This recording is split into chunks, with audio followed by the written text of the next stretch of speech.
Who says women can only depend on men? Yunji uses her actions to slap the faces of all those who look down on her. Let's take a look together. On the day the general, my fiancé, returned to the capital in triumph, he held a military medical woman in his arms. Yunji, you're good in every way, except your body is too weak. Being bedridden with illness year down round not only makes it difficult to manage the household, but even harder to continue the Shen family bloodline. Qingwu is brave and resilient. She saved me from death's door multiple times. She is the one who deserves to be the mistress of the general's manor. But don't worry, I'm not an ungrateful person. You've been my fiancé for 7 years, Jen, even without merit. There has been hard work. I'll take you as a noble concubine in my heart. You'll always be my most beloved. You love me, so you want to make me a concubine. Forgive me for not accepting this. These 7 years of genuine feelings can just be considered as feeding the dogs. Ever since I received my fiancé's letter about returning to the capital, I've been counting down the hours every day, but the moment the manor gates opened wide, my heart full of passion instantly froze. My fiancé, the commander who strikes fear in the 3 armies, had a white down-clothed woman by his side, the woman's fingertips hooked onto the pouch at his waist, her head intimately tilted toward his shoulder. My heart felt like it was pierced by a sharp blade, each breath scraping against flesh and blood. Shen Tinglan walked toward me side by side with the woman. Yunji, her name is Lu Qingwu. She is a military medical woman. 2 months ago I was struck by a poisoned arrow. All the doctors were helpless, but she scraped the bone to treat the poison for me and forcibly snatched me back from the King of Hell's hands. The woman called Lu Qingwu, upon hearing this, playfully punched his chest with her small fist, her tone coquettish yet proud. You dog of a man, it is also because your bones are tough enough. I didn't even use my anesthetic powder, yet you didn't let out a single groan. If it was someone else, they'd have died from the pain 800 times over. Watching the two of them flirt and banter, the soul-den tearing agony from 2 months ago seemed to attack my limbs and bones once again. No one knew that Shen Tinglan, this commander, Jiandin Jan chief, of the 3 armies who struck fear into enemy forces, was actually born with a delicate constitution, and even a cut on his finger could make him break out in cold sweat from pain. It was I who, to help him succeed, knelt through the 3,000 stone steps of the Hanging Temple to obtain a secret technique and exchange pain sensitivity with him. He used my blood and tears to forge illustrious military achievements and win the adoration of beauties. And I, while he held his new love, whispering sweet nothings, was writhing in agony on my sickbed, wishing for death. Seeing my deathly pale complexion, Shen Tinglan hurriedly pressed Lu Qingwu's hand onto my wrist. Qingwu, your medical skills are excellent. Quickly examine Yunji. Lu Qingwu glanced at me sideways and snorted through her nose. I don't need to check your pulse to know what is going on, then just the pampered ailments of a wealthy young lady. Don't worry, you won't die. My maid Chungxing was so angry she wanted to argue with Lu Qingwu, but I shook my head to stop her. Even the director of the Imperial Medical Academy requires observation, listening, inquiry, and palpation for diagnosis. Miss Lu's ability to diagnose from a distance is truly more impressive than even divine physicians. She heard the sarcasm in my words and lifted her foot to stomp hard on Shen Tinglan's boot. See that, these high-Jan-born noble ladies only know how to insult people in roundabout ways. It is still more refreshing when I'm in the military camp with my brothers. Shen Tinglan hurriedly rubbed the top of her head to coax her. Yunji and I are childhood sweethearts. I understand her character. She definitely didn't mean to humiliate you on purpose. I apologize to you on her behalf. You're magnanimous, so please don't hold it against her. All right. Lu Qingwu's anger hadn't subsided. She opened her mouth and bit hard on his shoulder, only releasing when she drew blood. Shen Tinglan let her act out as if he couldn't feel the pain. Yet my foot and shoulder simultaneously transmitted sharp pain. My hands in my sleeves clenched tightly into fists, and fine beads of sweat even emerged on my forehead. After Shen Tinglan finished coaxing her, he looked back at me. Yunji, don't be hostile toward Qingwu. I brought her here today, not only to have her examine your body, but also to tell you something. As my wife, you must not only manage the household, but also bear children to continue the Shen family line. Your body is too weak and simply cannot endure the pain of childbirth. So I want to marry Qingwu as my wife Jan first, to share your burden, and second, to repay her life Jan's saving grace. But rest assured, I will never fail you in this lifetime. I will take you as my honored concubine. In my heart, the one I love most will always be you. I endured the piercing pain in my heart and raised my hand to slap him across the face. General Shen, since you want to marry Miss Lu as your wife, let's call off our engagement. A daughter of the Kuai family will never be a concubine. Shen Tinglan covered his struck face, his brows tightly furrowed. Yunji, you've always been gentle and sensible. Why are you being so unreasonable today? If it weren't for Qingwu saving my life, you would have lost me forever. She is our benefactor. He was hinting that I should join him in repaying Lu Qingwu's life-saving grace. But isn't treating wounded soldiers the duty of a military medical woman? Shen Tinglan leaned down close to me, his breath brushing against my cold, sweat-drenched forehead. Although I'm giving the position of principal wife to Qingwu, I'm giving my true heart to you. Isn't that enough? He sighed helplessly. When I was young and naive, I promised you a lifetime with just one person, but I bear the responsibility of continuing my family line. With your current physical condition, it is impossible for you to be my only woman. Qingwu has a straightforward personality, no less than a man's, and she absolutely detests the scheming of inner chambers. She definitely won't mistreat you from now on. I'll handle external affairs. She'll manage the household. And you just keep me company admiring the moon and composing poetry. If the three of us live well together, won't that be happiness? I stepped back several paces to distance myself from him. The man before me now felt like a stranger. Though his appearance remained the same, he was no longer that young man who rode his horse through snowy mountains to pick snow lotuses for me. He once broke his leg, but still insisted on climbing the tree to pick the green-gauge fruit from the highest branch for me. When I was afraid of the bitterness and refused to take medicine, he would sneak out of the manor late at night to buy candied fruit. Even when my fingertip was accidentally cut by a blade of grass, he would nervously and carefully bandage it with the corner of his robe, clumsily coaxing me. But now, the place by his side already belongs to another woman. We can never go back to what we were. General Shen, when the marriage agreement was made 7 years ago, we were in love with each other. Now that you've fallen in love with Miss Lu, this marriage agreement no longer needs to exist. I took the marriage contract from Chongqing's hands and tore it apart with a rip, making my position clear to him. Shen Tinglan watched the fluttering red paper scraps, his eyes immediately reddening. Yunji, have you lost your mind? You're an orphan girl, and you were once my fiancé. If you break off the engagement with me, who in this world would still dare to marry you? My fingertips had already dug into the unhealed wound in my palm, blood dripping onto the ground, blooming into red plum blossoms. That is none of General Shen's concern. I'd rather never marry for the rest of my life than become your concubine. He suddenly grabbed my wrist, his eyes splitting with rage.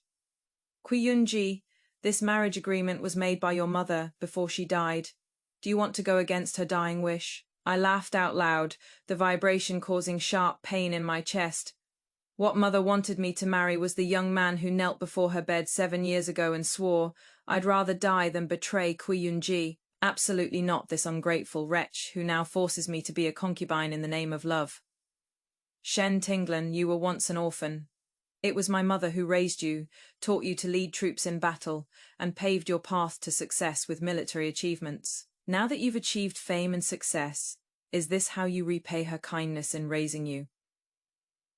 My mother was the great, used goddess of war, and Shen Tinglan's father was her deputy general.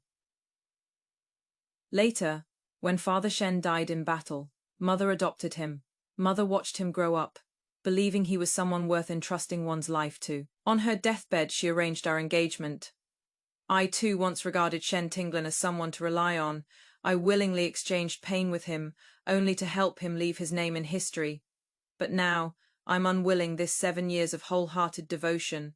I want to take it all back. Shen Tinglan's face flushed red with shame. Yunji, I know I've wronged you. I swear. My feelings for Lu Qingwu are only gratitude. You're the only one I love. I forcefully pulled my wrist from his rough, large hand. Shen Tinglan, if you still have even half a shred of affection for me, agree to break off our engagement. The Kui family has already fallen. Shen Tinglan has greatly defeated the barbarians, and is at the height of his power. If he forcibly takes me as a concubine, things will become difficult. I hope he can leave us both some dignity for the sake of our past relationship. Lu Qingwu impatiently punched Shen Tinglan. A forced melon isn't sweet. Since Miss Kui looks down on you, why bother putting your warm face against her cold ass? If you keep dithering like this, I won't marry you. She turned to leave, but Shen Tinglan grabbed her wrist. Be good, wait a bit longer. I'll handle this right away. Shen Tinglan lightly supported her waist, his eyes showing some urgency. Yunji, I know demoting you from wife to concubine is somewhat hard to accept at the moment. How about this, Jen, you rest and recuperate peacefully in the residence, and I'll choose an auspicious day to come get you. As he finished speaking, he was about to leave with the temperamental Lu Qingwu, but I called out to stop him. General Shen, please wait. Now that our engagement is dissolved, it is no longer appropriate for you to wear the sachet I gave you. Return it to me now. The hairpin you gave me should also be returned to its rightful owner. I pulled out the white jade hairpin I'd worn for 7 years and held it forward. He suddenly clutched that faded lotus sachet tightly, his knuckles turning white. This is the love token you gave me 7 years ago. It still has locks of our hair intertwined inside. I cannot return it to you. Lu Qingwu curled her lip, disdainfully snatched off the sachet and tossed it to me. It is just a worn, down-out trinket. I'll embroider 10 for you when we get back. But Shen Tinglan, as if his heart was being carved out, reached out desperately to snatch it back. He always felt this sachet was very important to him. Ever since he put it on, he had never feared pain. Lu Qingwu blocked him with her body. If you dare take it back, I'll return to the northern border immediately and never see you again, in life or death. Shen Tinglan's outstretched hand froze in mid-air, veins bulging, but ultimately curled back. His reaction revealed everything what he felt for Lu Qingwu wasn't gratitude at all, but love. Seeing Shen Tinglan compromise, Lu Qingwu provocatively snatched the hairpin from my hand and inserted it into her own hair. At least you have some backbone, not degrading yourself to become a concubine. I pressed the pouch back into my sleeve. Miss Lu, rest assured. I'm not interested in fighting over a man with you, Chung-Sing. Close the door. Yes, miss. Chung-Sing had long been disgusted by this hypocritical pair of scumbags. If not for her lowly status, she would have torn into them already. The vermilion door slammed shut behind them. From this moment on, there could be no future between Shen Tinglan and me. I had Chung-Sing bring a brazier, and personally threw in the pouch soaked with my youthful infatuation, along with the other gifts Shen Tinglan had given me. What he didn't know was that inside the pouch, besides our intertwined hair, there was also a protective talisman, inscribed with both our birth dates and times. As long as this talisman and the black hair wrapped around it were burned to ashes, the secret spell would be broken. And Shen Tinglan and I would end our exchange of pain. From now on, his pain would be his own to bear. I'd like to see how a general who fears pain could command an army. I raised my palm, and the wound on it was healing. From today onwards, I will let everyone know the true appearance of the Kui family's daughter. Chun Xing has been by my side since childhood, always loyal and devoted to me. She worried and said, Miss General Shen now holds high position and great power. If he refuses to let you go, what should we do? My fingers lightly tapped the table surface, a plan already forming in my mind. Go send a visiting card to the third prince. Prince An meet at Zushin Tower tomorrow at the hour of the snake. Since the current Kui family cannot stand against Shen Tinglan, then find yourself a backer he wouldn't dare touch. Miss, but Prince An is just a wastrel. You can't jump from one fire pit into another. Chunxing's eyes were full of heartache. Miss is truly suffering too much. I stood up and looked out the window. Shen Tinglan is now highly valued by the crown prince. Who would dare offend the Eastern Palace for my sake? Only the rebellious prince, and might be worth the gamble.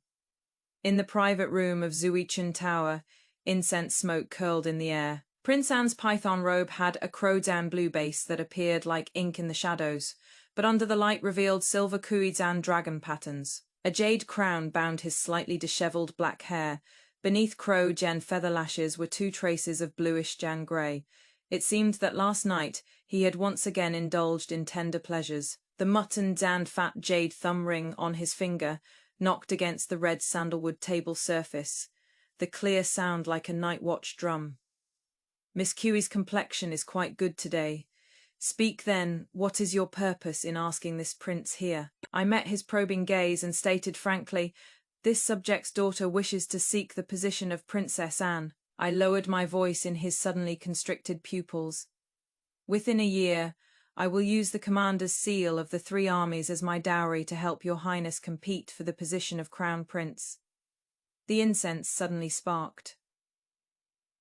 Mother's tearful eyes on her deathbed burned in my memory. Back then, she hid my silver armor and locked my long spear in the ancestral hall. She found the best teachers to instruct me in music, chess, calligraphy, and painting, to make me a true lady of a great family. She wanted to exchange the Cuy family's generations of loyal bones for a peaceful life for me. She cultivated Shen, wanting him to protect and cherish me for a lifetime. But she didn't know that human hearts change easily, and the only one you can rely on is yourself. The zither table can confine my fingers, but it cannot confine the roaring wind and sand in my bloodline.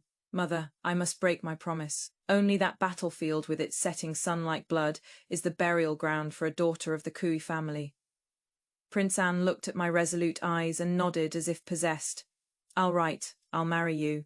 I'll send the betrothal gifts today. My anxious heart finally settled, and I bid farewell to Prince and left. Just as I reached the main hall, I ran into Shen and Lu Qingwu entering. Lu Qingwu saw me and immediately raised her voice mockingly. Young ladies from wealthy families sure know how to pretend. Yesterday you said you weren't interested in being Lord Shen's noble concubine. Today you've eagerly chased after him, Dan, how shameless. I elegantly straightened my sleeves. Miss Lu, is that thing on your neck just for decoration? I arrived at Zuichon Tower first. By your logic, shouldn't it be you who followed me here? She didn't expect me to fight back and angrily tugged at Shen sleeve. Quickly control that little childhood sweetheart of yours. She dares to call me brainless. She must kneel and apologize to me, or else forget about marrying me into your family. Shen frowned at me. Yunji, Qingwu has a straightforward personality. Must you be so aggressive? Besides, she is not wrong. Didn't you find out my whereabouts and deliberately arrange this chance encounter with me? A mocking curve formed at the corner of my lips. General Shen, I don't even care for the position of your legitimate wife, let alone being a concubine. Please step aside and stop pestering me. Yunji, you can't leave. Make yourself clear, Jen, if you won't marry me. Who will you marry? Shen tried to grab my wrist, but I nimbly dodged to the side. He looked at his empty hand with delight. Yunji, your health has recovered. Lu Qingwu looked at Shen expression, and a sense of crisis involuntarily rose in her heart. She rushed over in a few steps and positioned herself between us. You bastard, don't be deceived by Yunji's appearance. I'm a physician, and I can tell at a glance that she must have taken some powerful tonic to look like this. Hemph, to marry you as the legitimate wife. She really stops at nothing. But her broken body simply can't withstand the potency of this medicine, Den. It is practically suicide. Shen had complete faith in Lu Qingwu's medical skills and immediately lectured disapprovingly. Yunji, to gain the title of legitimate wife, you'd go so far as to take strong medicine and harm your own body. You've truly disappointed me. Shen Lu Qingwu. My body is perfectly fine. A good dog doesn't block the way Jan get lost. My hand didn't even touch Lu Qingwu, yet she screamed and fell to the side, crashing right into a waiter carrying a tray. The boiling soup on the tray instantly splashed toward my face. Everyone's eyes widened in horror, their cries of alarm stuck in their throats. If it were yesterday's me, I definitely couldn't have avoided this disaster. But now, for me, it is extremely easy. As the soup splashed toward me, I spun and shifted my steps, the tip of my embroidered shoe grinding out a half-Jan arc on the blue brick. The instant I dodged, the scalding soup splashed entirely onto Shen Tinglan's chest. Ah! He howled in agony and collapsed to the ground, white steam rising from the front of his brocade robe. Lu Qingwu failed to scheme against me and instead accidentally injured Shen Tinglan. Her henna-stained fingernails pointed straight at my face. Yunji, you first pushed me down, then deliberately dodged and caused Shen Lang to be injured. What a vicious heart you have. I grabbed her wrist and slapped her face 3 times with crisp, clear sounds. Lu Qingwu boasts about being straightforward, but she is actually full of schemes. This contrast is really striking. In contrast, Yunji has gone from enduring silently to striking back decisively. Her character arc has really taken shape. I can only say, when dealing with people who have no bottom line, you can't be polite. I give this counterattack full marks. I didn't even touch you. You deliberately fell down to frame me and ruin my face. You claim to be as straightforward as a man, but inside you're both wicked and stupid. Lu Qingwu didn't expect I would actually dare to strike. She covered her face and shrieked, "Why aren't you pulling this madwoman Yunji away from me? I'm the mistress of the general's manor. If you stand by and do nothing, General Shen won't let you off." Hearing this, the crowd made a move to pull me away, but were swept aside by a dark sable cloak. Princeton shielded me behind him. "This prince's fiancé, then how dare you touch her?" Shen Tinglan was lying in the spilled soup, gasping for breath. Hearing Prince Anne's words, he let out a bitter laugh. "Yunji, even if you don't want to be my concubine, you shouldn't drag Prince Anne into this act, should you?" Only today did I realize just how arrogant he truly was. "Shen Tinglan, how could Prince Anne possibly cooperate with me in an act? All of this is real." Before I could finish, I was interrupted by Lu Qingwu's shrill voice. "Shen Lang, don't talk anymore. You're injured. Let me treat your wounds first." Lu Qingwu yanked open the clothes on Shen Tinglan's chest, about to use the silver needle she carried with her to pierce the scalded blisters. "His Qingwu, be gentler." Shen Tinglan's whole body trembled in pain. Lu Qingwu curled her lips and pressed hard on his chest with her hand. "What are you acting so delicate for? You didn't even make a sound when your bone was scraped. Now you're crying and wailing over these little blisters for whom to see." She snorted sourly. "Don't expect Yunji to feel sorry for you. She has long stopped caring about you." Shen Tinglan clenched his teeth tightly, trying to maintain his last shred of dignity, but his trembling body betrayed him. Ever since that sachet left him, this damned pain had returned. He regretted it so much his guts turned green. He shouldn't have let Qingwu act so recklessly. No, he must find Yunji and get that sachet back. Everyone looked at Shen Tinglan's deathly pale face and began whispering gossip. Didn't they say General Shen could still go into battle and kill enemies with broken ribs? TSK, look at him shaking like that. The rumors were wrong. On the battlefield, swords and blades show no mercy. General Shen is so afraid of pain. How can he be worthy of commanding the 3 armies? Amidst everyone's discussions, Shen Tinglan's face turned even paler. He abruptly shook off Lu Qingwu's hand and stood up, staggering toward me. Cold sweat dripped from his chin onto the blue bricks, making a plop sound. "Yunji?" He reached out to grab my sleeve, but withdrew his hand after meeting my cold gaze. "Be good, stop throwing a tantrum, give the pouch back to me." "Okay." He finally realized the importance of the pouch, but unfortunately it was all too late. "If you want it, go find Miss Lu." Lu Qingwu, having first been slapped by me and now pushed away by Shen Tinglan in public, was both angry and resentful. She chased after him and punched him hard in his burned chest. "You bastard, you've never been this fierce with me before. Have you changed your heart?" What was usually a playful gesture now made Shen Tinglan's vision go dark from pain, nearly causing him to collapse. He clutched his agonizing chest, his eyes bloodshot as he glared at the woman before him who didn't know her own strength. "Have you made enough of a scene?" Lu Qingwu was stunned by his yelling. After coming to her senses, she forcefully pushed through the crowd and ran out crying. Shen Tinglan immediately felt some regret. Qingwu was just being her genuine self. How could he be so fierce with her? He glanced at me apologetically and hurriedly said, Yunji Qingwu has a fiery temperament. I'm afraid something might happen to her. That pouch, I'll come to your residence to get it later. Before he finished speaking, he had already staggered out in pursuit. Ha! Is General Shen hard of hearing? You clearly said the sachet was destroyed, yet he still pesters you shamelessly. Princeton sneered at Shen Tinglan's dishevelled retreating figure. My gaze was calm. He is not deaf. He is just too confident. He thinks no matter how much he tramples on me, I'll always love him. Too bad.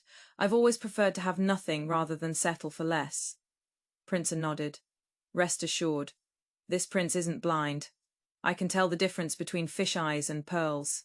He indeed kept his word. That afternoon, betrothal gifts from the prince's manor flowed like water into the QI residence, each one precious, without the slightest hint of perfunctoriness. Seeing how he treated me, my dowry couldn't be shabby either. The wedding date was set for the 8th day of next month. I sat by the window, embroidering a bright red bridal veil, while instructing Chunxing. Find some clever people, and spread the word about General Shen's fear of pain. Shen Tinglan, since you were heartless first, don't blame me for being unrighteous. To avoid Shen Tinglan's pestering before the wedding, I stayed behind closed doors. But unexpectedly, he, who always prided himself on being a gentleman, actually brought his wife to find me. Lu Qingwu wore a married woman's hair bun, following behind him with a reluctant expression. Chongxing immediately spread her arms to block the two in the corridor. General Shen, please stop. Shen Tinglan frowned at me, his tone reproachful. Yunji, must we be so distant? I'm not just here today to get the sachet, but also to tell you some good news. I've had a master fortune's end teller consult the dates. The 8th day of next month is a most auspicious day. I will welcome you into my household on that day. He glanced at Lu Qingwu, then made me a promise. Don't worry, although you'll be taken as a concubine, all the ceremonies and grandeur will match the standards of when I married Qingwu. I absolutely won't shortchange you. You'll be a concubine in public, but behind closed doors, you and Qingwu will be the same, he emphasized. I couldn't be bothered with nonsense and directly pulled out the marriage certificate. Shen Tinglan, this is my marriage certificate, with Prince An. Want to see it with your own eyes? He showed a helpless expression as if coaxing a child. Yunji, stop saying such things that hurt me. Be good, give me the pouch first, and wait peacefully to be a bride. Anger rose in my eyes. Shen Tinglan, we severed ties long ago now. Take your wife and get the hell out of my house immediately. As for the pouch, didn't Miss Lu embroider one for you? Lu Qingwu had been holding back for too long. She yanked out several pouches and viciously threw them into Shen Tinglan's arms. You bastard, how shameless can you be? I lowered myself to embroider pouches for you with hands that hold silver needles, and you're still not satisfied.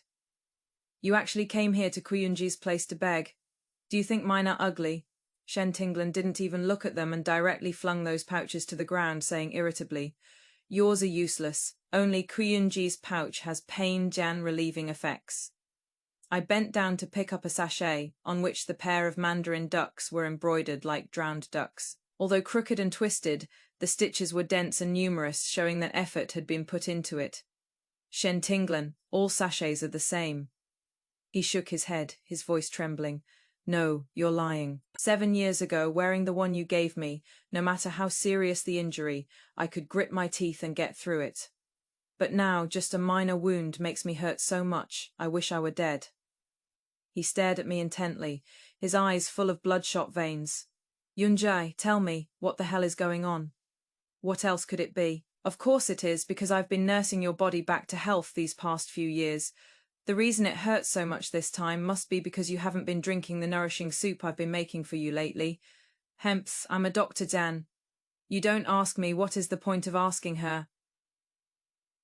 Lu Qingwu angrily shoved Shen Tinglan's shoulder. Since Lu Qingwu had taken all the credit for herself, I naturally had to let her have it. After all, now wasn't the time to reveal the truth. Since Mrs. Shen has already given you an answer, you two should leave quickly. If you keep lingering and won't go, I'll report you to the authorities for trespassing. Shen Tinglan, half-Jan believing and half-Jan doubting, still looked at me unwillingly. Yunji, never doubt my sincerity toward you. Since you don't want to see me now, I'll leave. Remember to prepare your dowry down on the 8th of next month. I'll come to fetch you. You can never wake someone who is pretending to sleep. Shen was the dancing example of someone who won't shed tears until they see the coffin. But I'll let him know that every word I said counts. On the wedding day, I put on the exquisite phoenix crown and bridal robe and walked out the door holding Chongqing's hand. Outside the Qi residence, Prince Anne's wedding procession stretched so long you couldn't see the end. Prince An wore bright red wedding attire, standing beside the 8-den-bearer sedan chair, smiling with relaxed eyes and brows. Seeing me come out, he immediately strode forward and reached out his hand to me. My lady, I've come to receive you. Just as I was about to place my hand in his palm, there was suddenly a commotion from the back of the crowd. I saw Shen gasping for breath as he squeezed through the crowd and rushed over, followed by a wedding procession equally out of breath from running. He urgently shouted, "Wait, Yunji, there has been a mistake. I'm the one who is supposed to marry you today." Lu Qingwu stood with hands on her hips, breathing heavily, the hairpins on her head all askew. "You bastard, running so fast, Yan. Are you rushing to be reincarnated?" she yelled furiously.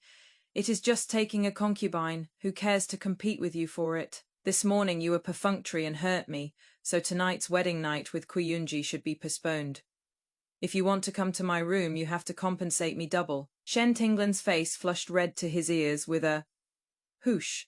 Never expecting this woman would dare to yell about bedroom matters in the street, couldn't help feeling both ashamed and embarrassed. "Shut your mouth." Lu Qingwu punched him in the arm.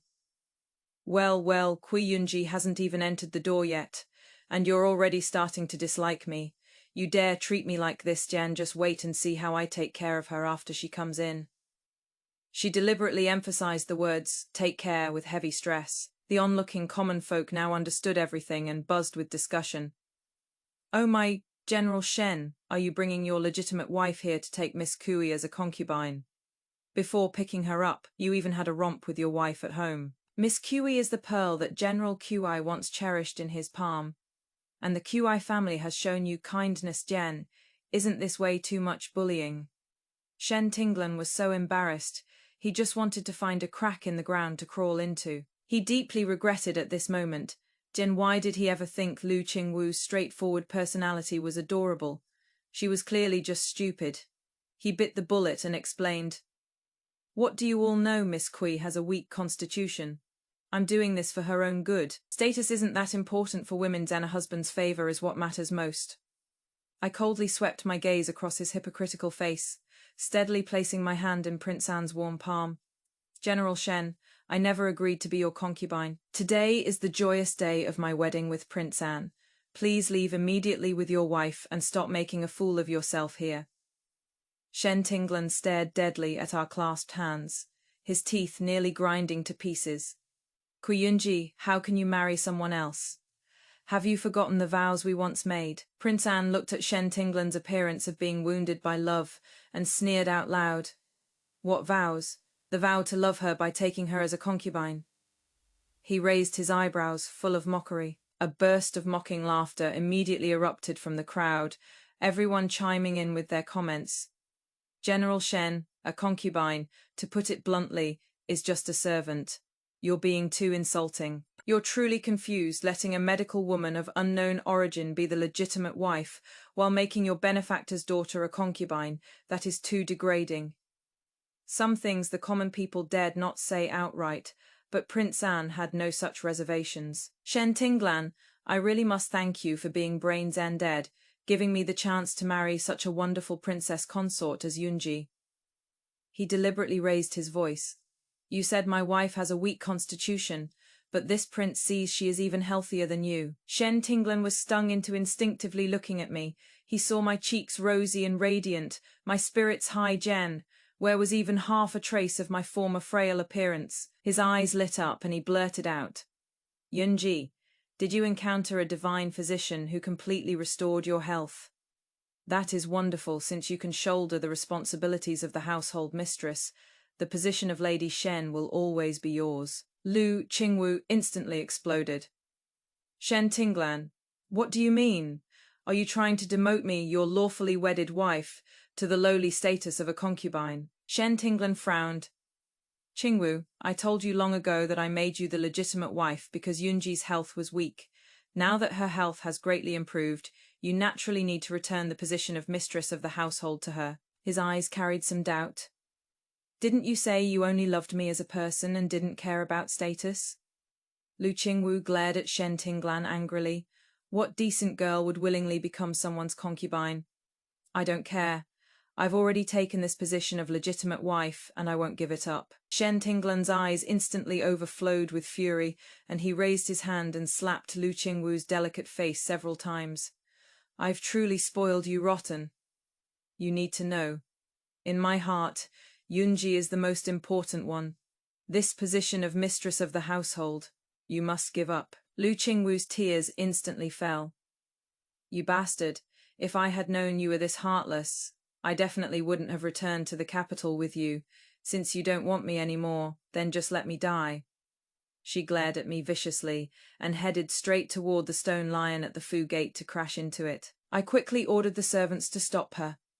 I don't care whether Lu Qingwu lives or dies, but she can't die at the Kui family's gate. Shen Tinglan's eyes turned bloodshot red, and he hurriedly ran over to hold her in his arms. Qingwu, your temperament is always so fierce. What exactly do you want me to do with you? Lu Qingwu took the opportunity to nestle into his arms. Woo woo woo, you're a general. I'm a doctor. You fight battles and I treat wounds. We work together perfectly den. We're the ones who should be a match made in heaven. I've already compromised and allowed you to take Yunji as a concubine. What more do you want from me? Shen Tinglan frowned deeply. Qingwu, stop making a fuss. It is true I like you, but Yunji is the woman I love most. Don't worry, I'll only have you two in this lifetime, and I won't mistreat either of you.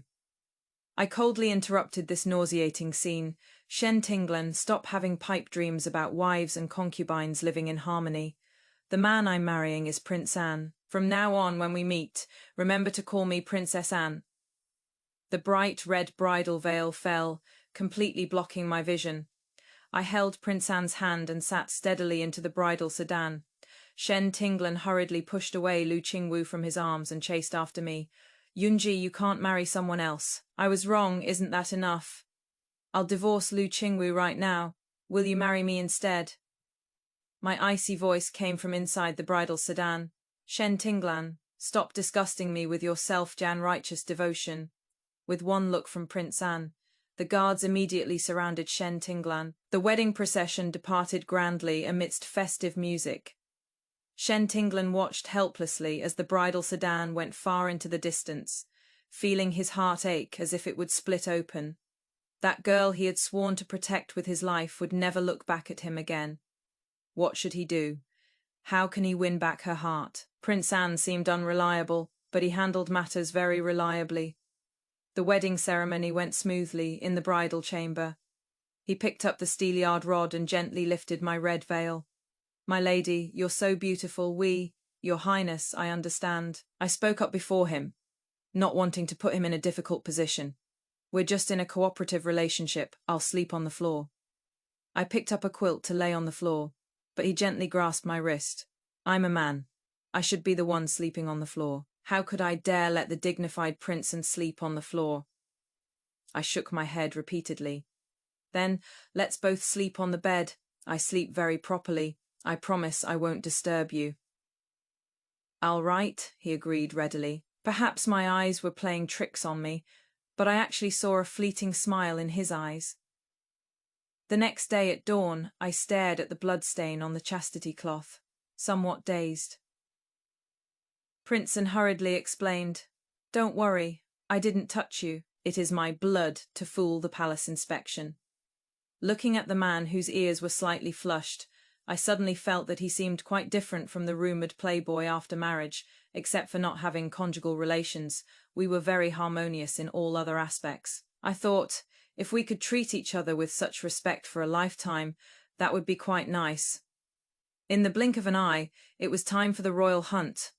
I sat upright on my horse in a fiery Red Riding outfit, holding a bow and arrow ready to show off my skills. According to the rules of Dao's autumn hunt, whoever wins first place can ask the emperor for a favor. This was exactly my chance to enter the military camp. Shen Tinglan rode his horse toward me, looking at my heroic and spirited appearance. His eyes held the pain and hatred of being deceived. Yunji, you pretended to be sick and weak all along just to force me to break off our engagement so you could latch onto the Prince of Anne. Right, I loved you so much, yet you deceived me for power and status. What a vicious heart you have. Before I could expose his pretense of deep affection, Lu Qingwu had already ridden after us. Her voice was shrill, appearing almost crazed. Foolish man, I'm a physician, and I can tell you with certainty now. Kuyunji's illness was fake. She has been deceiving you from start to finish. She suddenly threw her head back with a bitter laugh, tears hanging on her lashes, about to fall but not falling. She trampled your dignity into the mud, yet you still remain devoted to her. I offered you my true heart, yet you cast it aside like trash. I, Lu Qingwu, have been proud all my life and cannot bear this kind of grievance. Shen Tinglan, farewell forever. With that, she fiercely whipped her horse's hindquarters and charged madly toward the depths of the hunting grounds. Shen Tinglan's expression changed drastically, and he hastily spurred his horse to chase after her. Qingwu, don't throw a tantrum. The inner area often has ferocious wild beasts roaming about. It'll be terrible if you run into one. The Prince of Anne sidled up next to me with an expression of watching a good show. Princess Consort, want to follow and watch the excitement.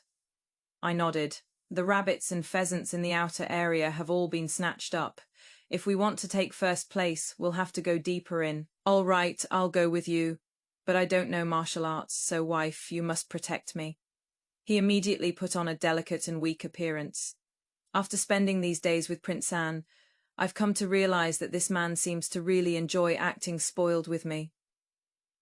Don't worry, I won't let anything happen to you. We spurred our horses and chased into the inner perimeter, where the light between the trees suddenly grew dim. We had barely entered when a deafening tiger's roar suddenly exploded.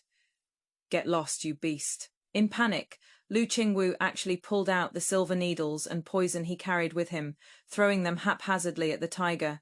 This foolish action thoroughly enraged the beast. It nimbly dodged the flying silver needles and poison, its massive body suddenly leaping into the air, biting down viciously on the horse's neck.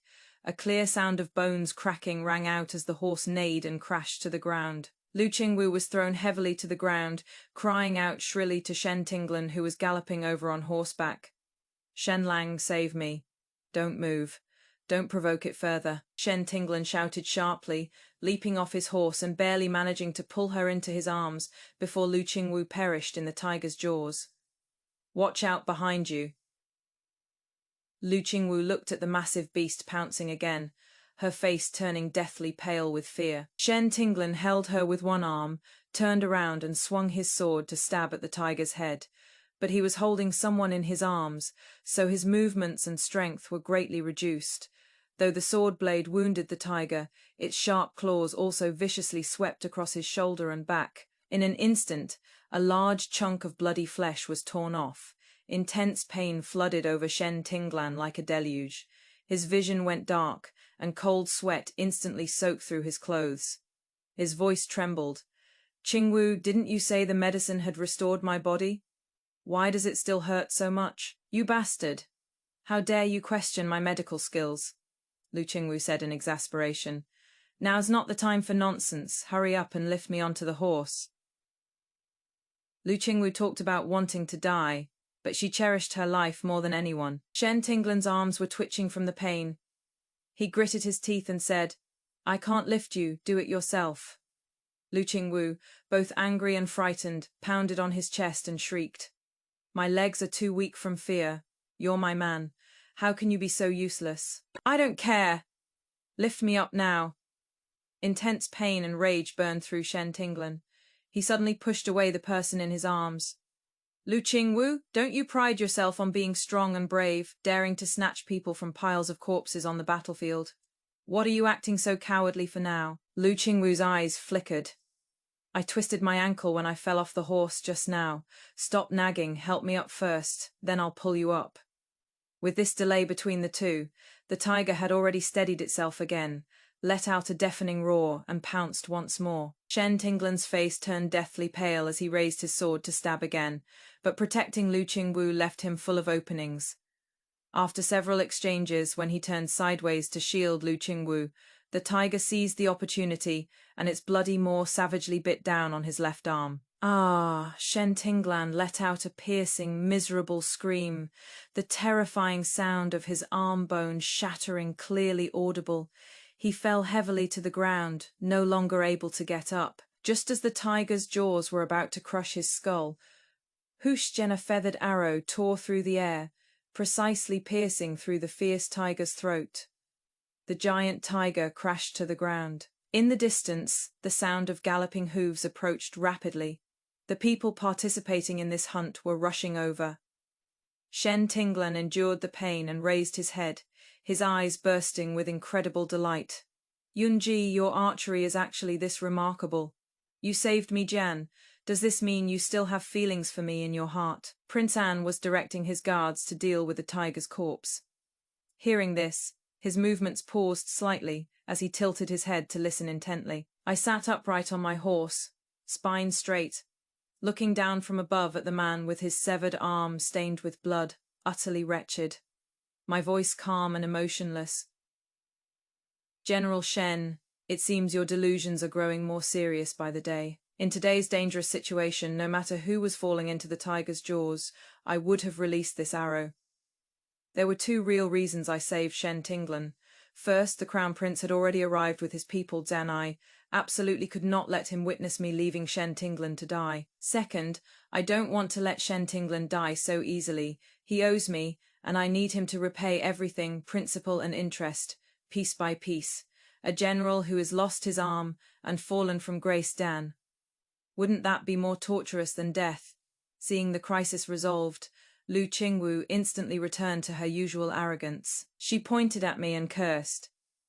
Yunji, you clearly could have acted earlier. You deliberately watched us face danger, didn't you? I glanced at her coldly. Lu Qingwu, if you hadn't foolishly provoked the tiger with your silver needles and poison, and dragged down General Shen by refusing to mount the horse alone, how would it come to this? This disaster was brewed by your own hands. Princeton stepped forward, standing beside me, his gaze sharp as a blade, shooting toward Lu Qingwu. The princess consort speaks truly. This prince has to suspect that you've repeatedly put General Shen in danger. Acting so recklessly and foolishly, Jan, could you be a spy sent by an enemy nation, specifically to destroy our great Yu's pillars? Once this accusation was thrown at her, Lu Qingwu's expression changed drastically, panicked and flustered. You're slandering me. Just because you're a prince, you can smear a meritorious subject.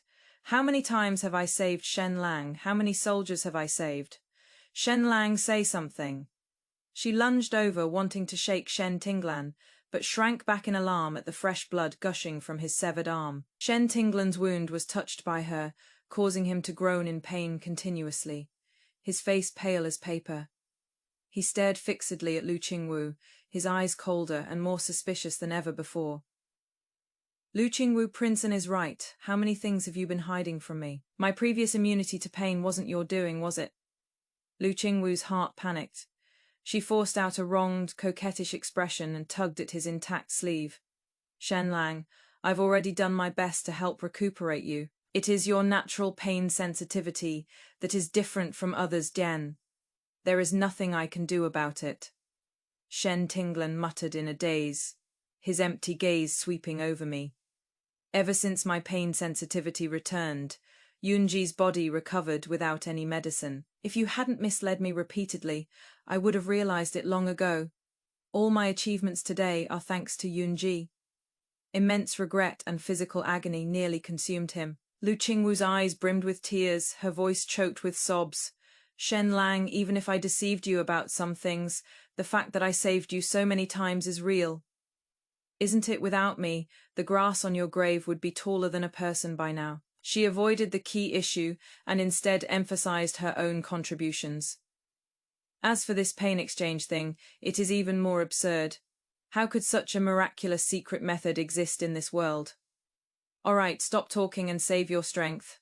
Let me stop your pain first. As her words fell, under everyone's shocked gazes, she cupped Shen Tinglan's sweat-drenched face and kissed him heavily. Shen Tinglan was already on the verge of collapse from the excruciating pain, and now with his mouth and nose blocked, the suffocating sensation intertwined with the bloody taste, a death-Jan rattle sound escaped his throat as his rolled, jam-back eyes stared deadly at the woman before him. Lu Qingwu kissed him for quite a while before letting go, claiming credit.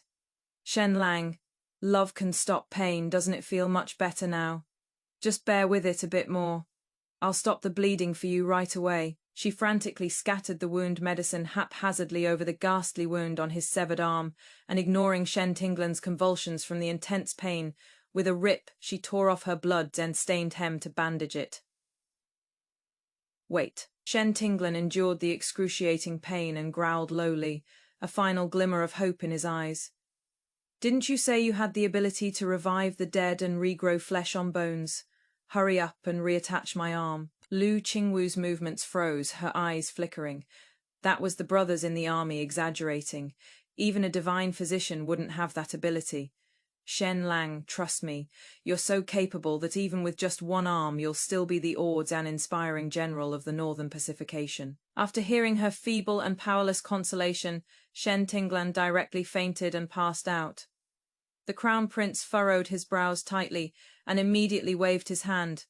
Quick, carry him down and have the Imperial physicians do everything they can to treat him. Lu Qingwu wanted to rush over. Let me go with him, I'm worried. With one look from the Crown Prince, guards immediately blocked her. The Crown Prince's gaze pierced Lu Qingwu like an ice blade. This foolish woman had actually ruined his most relied, Jan upon General Dan. She truly deserved death. His voice was cold as frost. Guards, Prince Anne's suspicion is not without merit. This woman acts furtively and has repeatedly brought General Shen to the brink of death. She is highly likely to be an enemy spy. Throw her in prison, guard her strictly, and await judgment. Lu Qingwu felt as if she'd fallen into an ice pit and shrieked. Your Highness Crown Prince, I am Shen Lang's properly wedded wife. He loves me more than life itself. You cannot treat me this way. The Crown Prince paused in his movements. It was true that Shen Tinglan had abandoned Yunji for her, and that deep devotion was known to all. After a moment of contemplation, he changed his order. Confine her for now.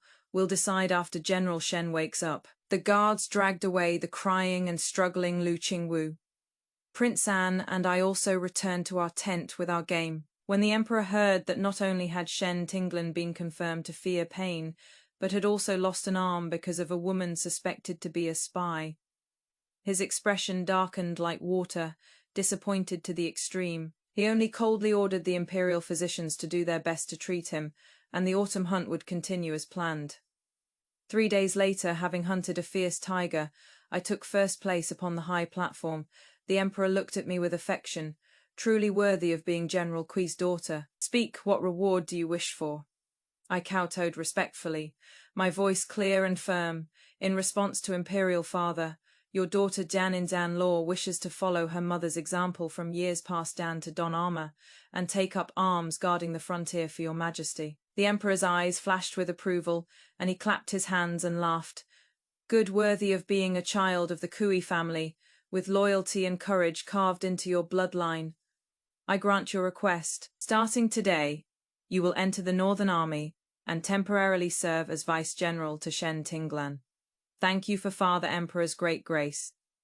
My forehead touched the ground as I kowtowed 3 times solemnly. I have to thank Lu Qingwu for sparing no effort in stirring up trouble, that I could enter the military camp so smoothly. If she hadn't dragged Shen Tinglan into the abyss, His Majesty wouldn't be in such a hurry to cultivate a general who could replace him. As I stood up, a cold-boned and piercing gaze pinned itself on my back. The Crown Prince sat upright at his seat, his knuckles clenched white. Now that I'm Princess Anne, if I rise in the military, it would bring him nothing but harm. When Prince Anne and I returned to the manor, a guard came to report that Shen Tinglan requested an audience. In just a few days, Shen Tinglan seemed to have aged 10 years. That young general whose silver armor once dazzled was as if buried in the bloody mud of the hunting grounds along with his severed arm. Behind him followed the equally haggard Lu Qingwu, trembling with every step. The Crown Prince's fury over my appointment as Vice-General was entirely poured onto her. He used the pretext that Lu Qingwu was an enemy nation's spy to torture her severely, nearly costing her half her life. Shen Tinglan looked toward Prince An, his Adam's apple rolling as if 1,000 words were stuck in his throat. Prince An toyed with his jade thumb ring and sneered. Is General Shen asking this prince to avoid suspicion? Shen Tinglan was about to nod when I raised my hand to stop him. The prince and I are husband and wife, one body. Whatever you have to say, just say it directly. His only remaining right hand clenched tightly, bloodstains seeping through the bandages on his severed arm. After a long while, he finally spoke hoarsely. Yunji, tell me the truth. That sachet you gave me 7 years ago, Dan, what exactly was inside it? Under Shen Tinglan's urgent, pleading gaze, I slowly revealed the truth from 7 years ago. That sachet truly had the power to transfer pain. 7 years ago, I knelt through the 3,000 stone steps of Shuangkong Temple until my knees bled through my skirt, just to obtain this method of exchanging life for life. The truth became a blade, instantly cleaving apart Shen Tinglan's last shred of hope. So his achievements in battle had all been built upon my flesh and blood. Yunji, I'm sorry I'm a bastard. I shouldn't have married Lu Qingwu as my wife. Shouldn't have humiliated you by making you a concubine. He frantically beat his chest, blood foam surging up his throat. I truly know I was wrong. I'll divorce her immediately, never to see her again in life or death. Please come back to my side. All right. I brushed my sleeve, cutting off his repentance. Shen Tinglan, I never demanded you marry only me, but you shouldn't have brought Lu Qingwu to humiliate me. A daughter of the Kushi family can lose love, but she cannot break her spine. From the moment you demoted me to concubine for Lu Qingwu's sake, all ties between us were severed. His eyes blazed with fury. How ruthless your heart is, our childhood bond. You just abandon it like that. Shen Tinglan, you were the one who betrayed our love first. I sacrificed myself to fulfill you, yet you despised my frailty and elevated another as your proper wife. Your noble concubine charity is more heart-piercing than death by 1,000 cuts. Youthful emotions are always passionate. When Shen Tinglan loved me, it was real, so I willingly exchanged pain with him. But when he hurt me again and again for Lu Qingwu's sake, no matter how much it hurt, I would personally sever this twisted fate. Prince An watched Shen Tinglan's anguished expression and decided to add fuel to the fire, making him and Lu Qingwu tear each other apart. General Shen, since you and Lu Qingwu are already married, you should live your life together properly. If you fear pain, that is fine, Jen. Just have her go to Shuangkong Temple to seek the secret method and exchange with you. Wouldn't that work? Shen Tinglan's eyes suddenly burst with greedy light. He grabbed Lu Qingwu by the back of her neck and forced her to kneel. You made me lose the woman I loved most, and now my body is damaged too. You must atone for this. Lu Qingwu's face turned ashen. This man before her was the only driftwood she had left. She dug her nails into her palm to force out tears, her voice trembling as she performed a passionate act. Shen Lang, I love you. Even if you asked me to die for you, I'd be willing. I'll go to the hanging temple right now and kneel to beg that all the pain you're suffering be transferred to me. I guessed what Prince An was plotting, so I played along to obtain this secret technique. Aside from sincerity, you must also sacrifice 10 years of your lifespan. As long as you can do these two things, you'll be able to bear General Shen's suffering for him. Upon hearing she'd have to lose 10 years of her life, Lu Qingwu hesitated. She suddenly hugged Shen Tinglan's legs and cried, Shen Lang, there is something I haven't told you, Jen. I'm pregnant already over a month along. If I kneel on those steps and lose my lifespan now, the child definitely won't survive. Let me give birth first before I go. All right. Shen Tinglan's gaze shot straight to Lu Qingwu's flat belly, his voice ice Jen cold. The Crown Prince tortured you so much, and this child still didn't miscarry. Lu Qingwu immediately covered her stomach, tears streaming down. Shen Lang, our child is very resilient. He is desperately trying to stay alive to meet us. Shen Tinglan slowly bent down, his one good hand pressing on her belly with undeniable force. A crack of wavering finally appeared in his eyes. If you're truly pregnant, then wait until after the child is born. But if you dare lie to me, I'll make you wish you were dead. Lu Qingwu shrank back, her lashes trembling violently. Shen Lang, I love you to the bones, and how could I lie to you? I really am pregnant. Prince Anne's lips curled into a cold sneer as he set down his teacup heavily on the table. Summon come. Take this prince's token and fetch the imperial physician from the palace. Half a shikan later, the imperial physician gave his diagnosis. Jan Lu Qingwu was indeed with child. Wild joy instantly burst forth in Lu Qingwu's eyes. She immediately supported her forehead and moaned coquettishly. Shen Lang, the child is making such a fuss.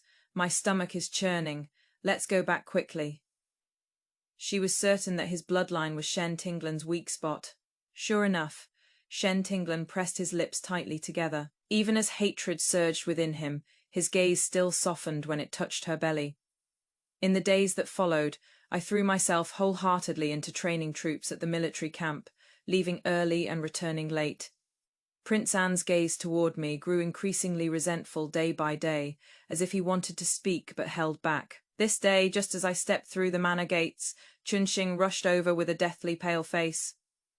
Your Highness, something terrible has happened. Noble Consort Ru has been poisoned and is hanging by a thread. His Highness has already entered the palace. Noble Consort Ru was Prince Anne's birth mother. She had always been cautious and careful, never contending with anyone. Then how could she have been poisoned? A chill shot up my spine.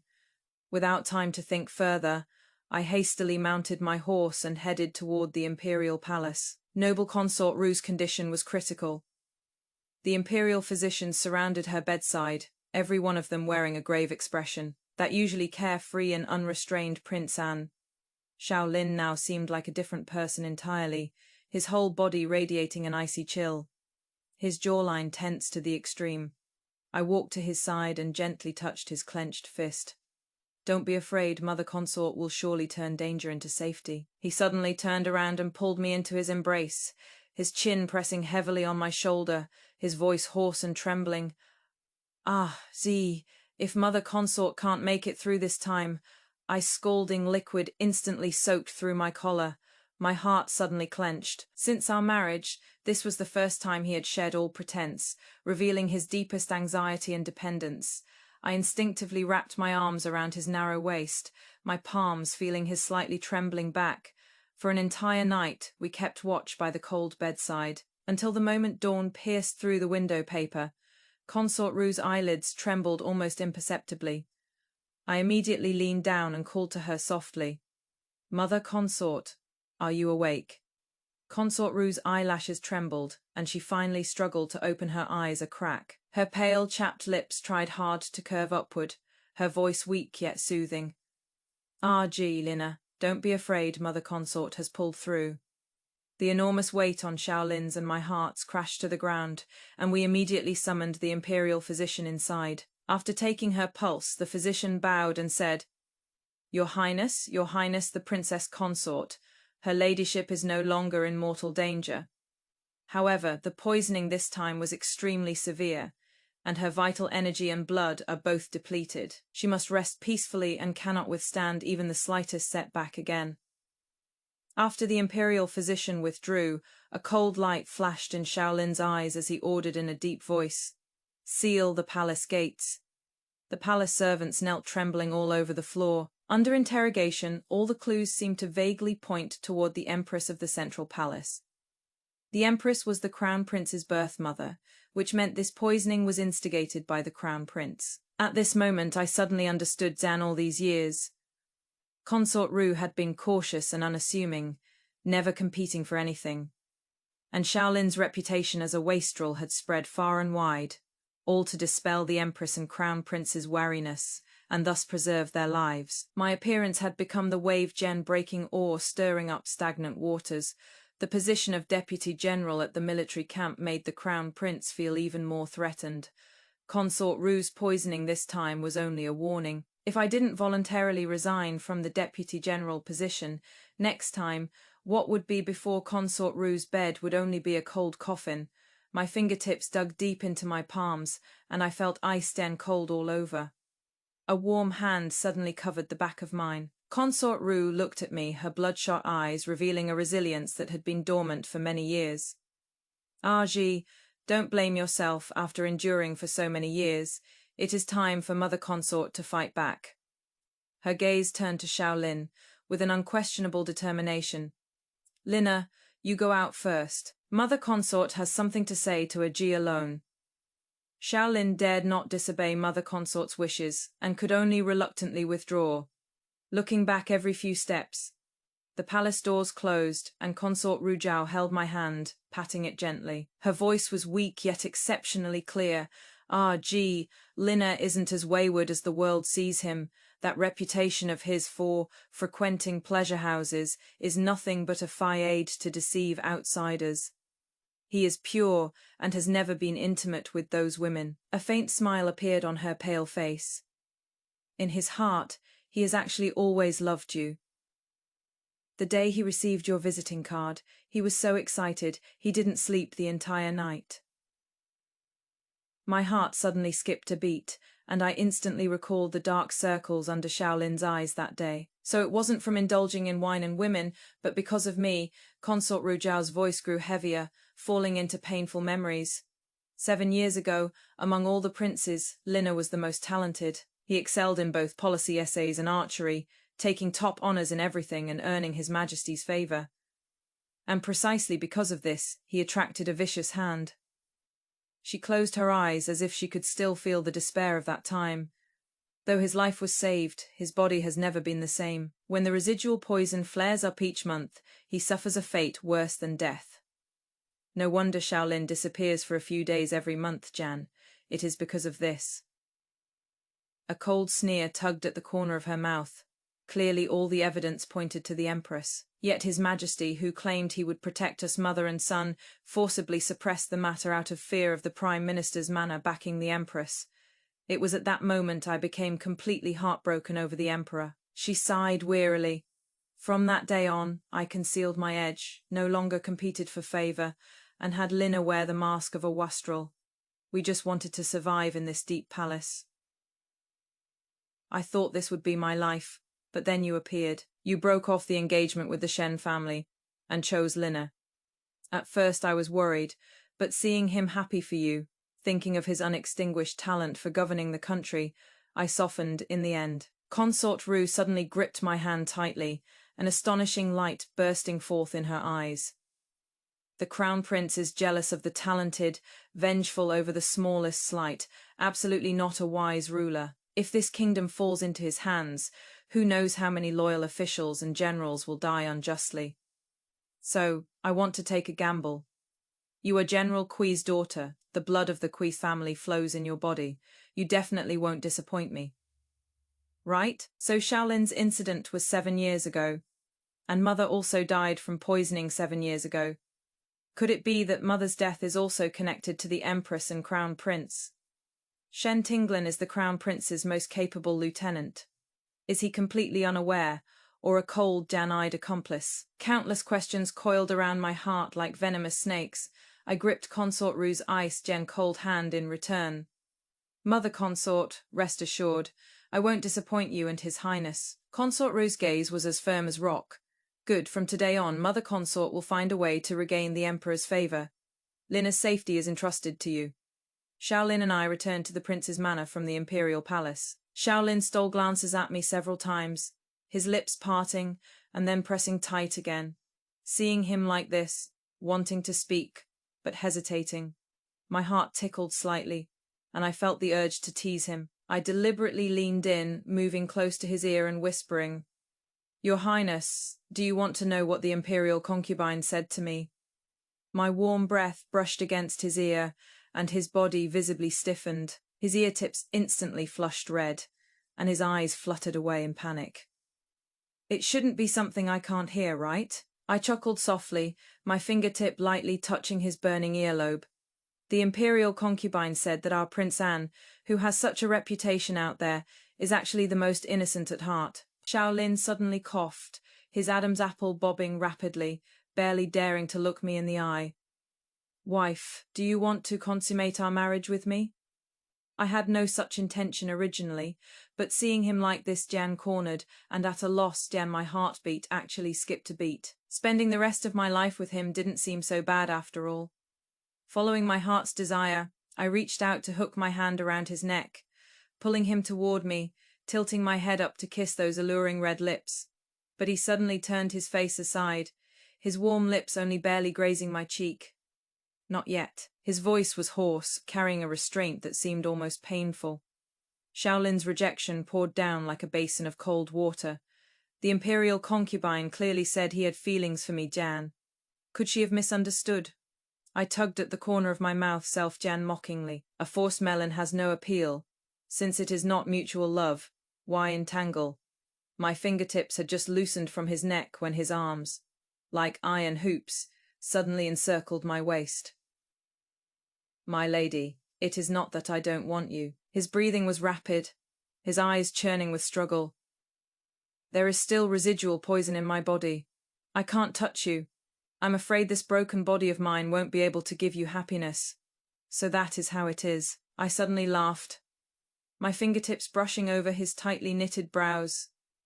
Shaolin, where in this world is there forever secure happiness? If our hearts stir and we embrace in this moment, then this moment is complete. Human hearts change easily, Zhen. I know this better than anyone. Didn't the spark in Shen Tinglan's eyes back then also turn to cold ashes? As long as when love fades in the future, both parties can let go cleanly without deceit or concealment, then we won't have failed this encounter. After more intimate contact, our hearts also drew closer. Shaolin's affection for me was now completely unconcealed. Successful in romance, I was also thriving in the military. After Consort Ru regained the Emperor's favor, she even secured for me an excellent opportunity to suppress bandits in Wu County. On the day I returned to the capital in triumph, His Majesty held a banquet to welcome me. During the banquet, Shaolin's chopsticks never stopped, piling delicacies like a small mountain onto the plate in front of me. Across from me, Lu Qingwu leaned against Shen Tinglan with her protruding belly, constantly shooting fierce glares my way.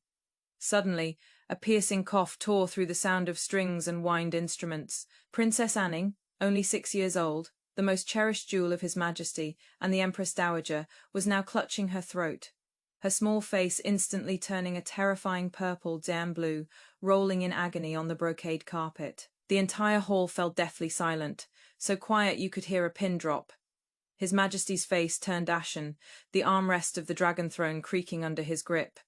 If anything happened to the princess, the Imperial Medical Bureau would likely be bathed in blood. The Imperial physicians were drenched in cold sweat, frantically trying to remove the fishbone stuck in her throat. But Lu Qingwu suddenly stood up and pushed through the crowd. Everyone move aside. This lady has a way to save the princess. The director of the Imperial Medical Bureau was so shocked his white beard trembled, urgently looking toward Shen Tinglan. Lord Shen, the princess's precious life cannot be risked. Please ask your wife to reconsider. Shen Tinglan pressed his single arm on the table, his knuckles turning white. He had lost an arm. His reputation for being pains and averse had spread throughout the court, and his achievements in suppressing bandits had all been claimed by Yunji. He desperately needed a chance to turn things around. If Lu Qingwu could truly save the princess, this tremendous merit would become the stepping stone for him, Shen Tinglan, to restore his prestige. His Adam's apple bobbed as he said in a deep voice, "Let her try." Lu Qingwu sneered. "This lady has saved more soldiers on the battlefield than the amount of salt you old bones have eaten. Stop looking down on people with your dog eyes." She shoved aside the imperial physician blocking her way, actually hoisted the choking and convulsing little princess upside down over her shoulder, raised her palm and started pounding fiercely on her back with thudding sounds, looking just like pounding rice in a stone mortar. Ah! Strange sounds came from the little princess's throat, her eyeballs bulging and rolling back. "The bone is stuck tight. Quickly bring vinegar." Lu Qingwu commanded sharply, snatched the vinegar pot from the palace servant's hands, pried open the princess's jaw and poured it down. "Acid can dissolve bones, understand, you bunch of ignorant fools."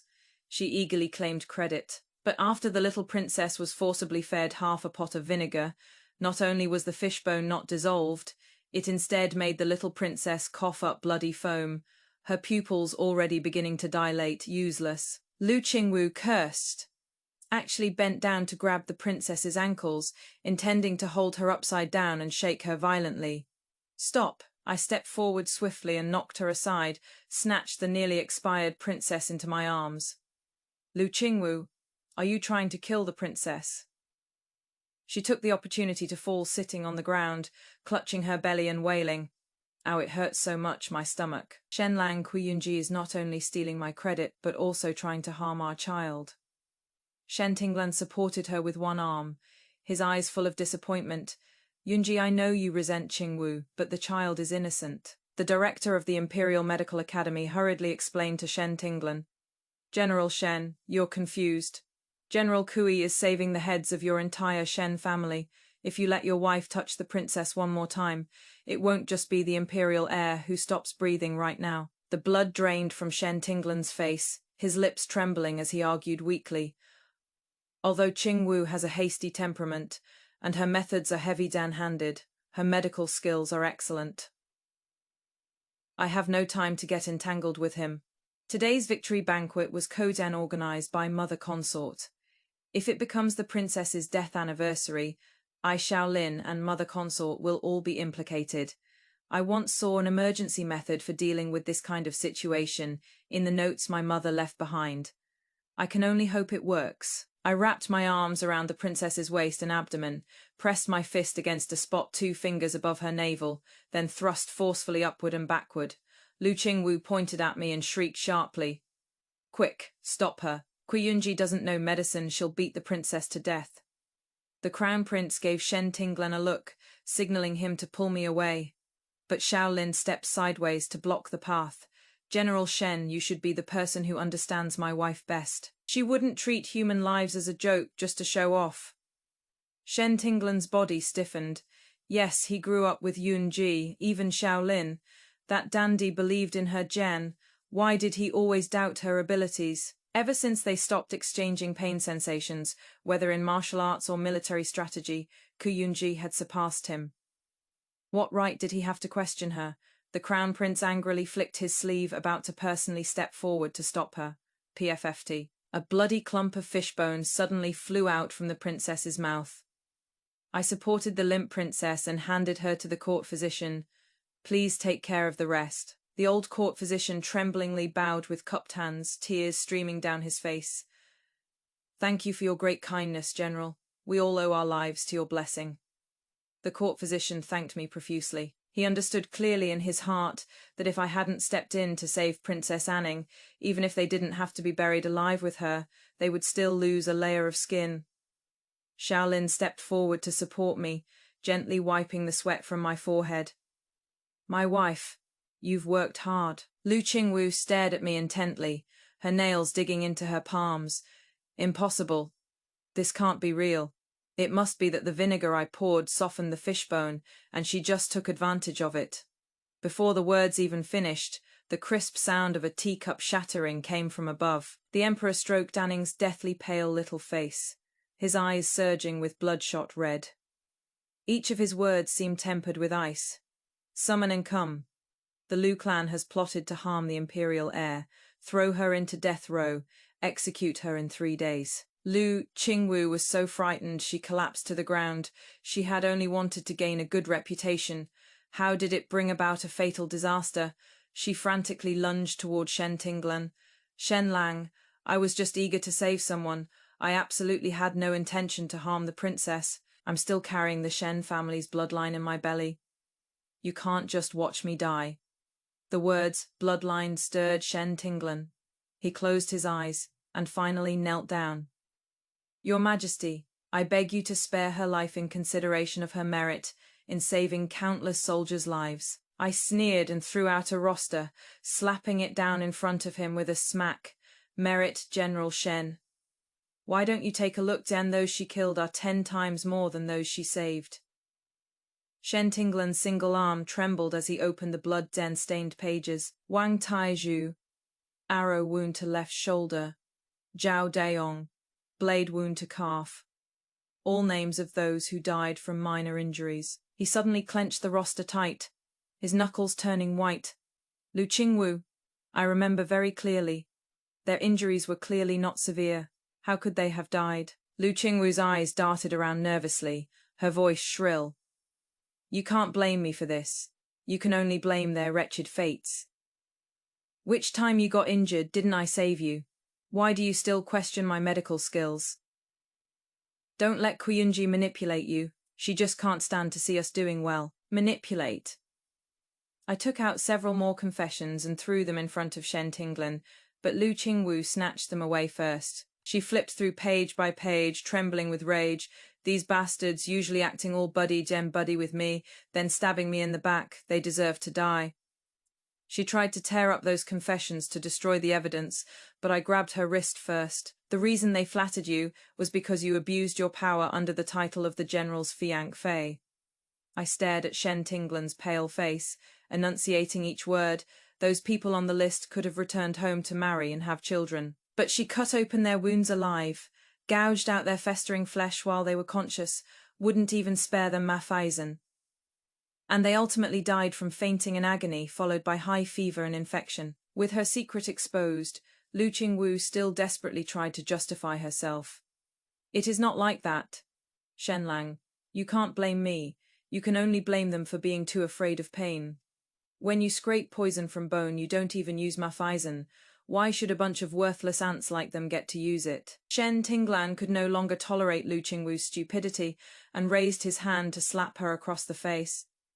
Venomous woman, you actually tortured and killed so many innocent soldiers behind my back.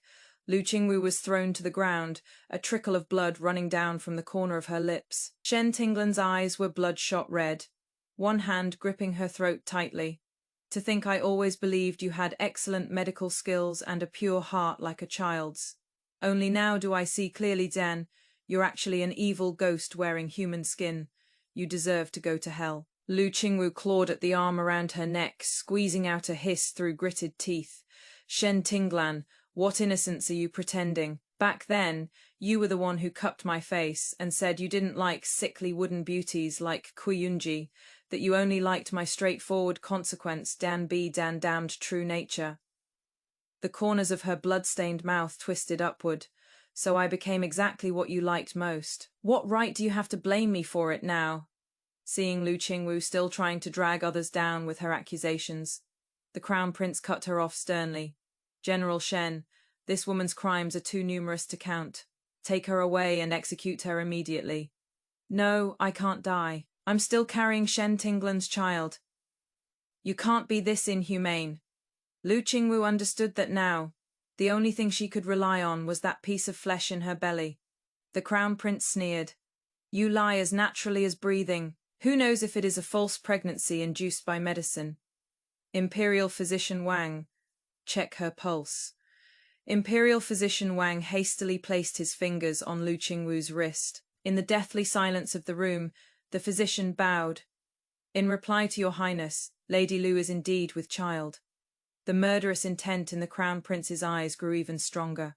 The longer this woman lived, the more useless Shen Tinglan became as a chess piece. Whether her pregnancy was real or fake, she had to die.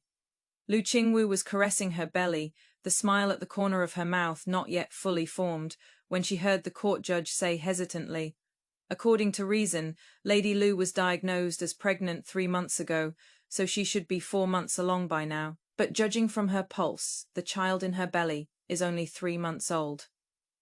Shaolin, afraid that everyone didn't understand, kindly clarified for them. According to Court Judge Wang's diagnosis, when Lady Lu's pulse was examined 3 months ago, she had taken medicine to create false pregnancy symptoms and deceive General Shen. Afterward, fearing General Shen would discover the truth, she hurried to sleep with him to get pregnant, which is why this child is a month smaller.